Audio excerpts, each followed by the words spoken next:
Welcome to the Salmon Runs YouTube. Enjoy the video. You begin by ensuring your green screen clip is properly lit and framed. Even color and minimal shadows make keying simpler. Once done, open Capcut and create a new project, then import both the background you want and the green screen clip. Make sure to drag the background to the timeline first, then add the green screen clip above it on a separate track so Capcut can overlay correctly. This sets the visual stack you need for the keying step. You now select the green screen clip and open Capcut's Chroma key tool. Sample the green or choose the preset labeled green. Once Capcut removes the basic color, adjust intensity and shadow controls to eliminate halos and jagged edges, and apply feathering to soften the border so the subject blends naturally.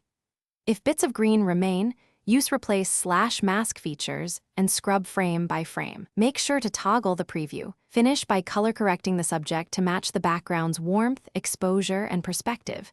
You want consistent light direction. Once done, export a short test clip to inspect motion, edge artifacts, or green spill. Playback at full resolution to catch subtle problems.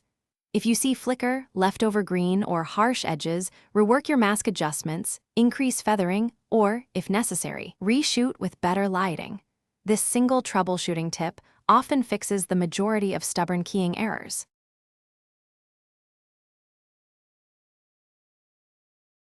Thanks for watching. Consider subscribing if we helped you.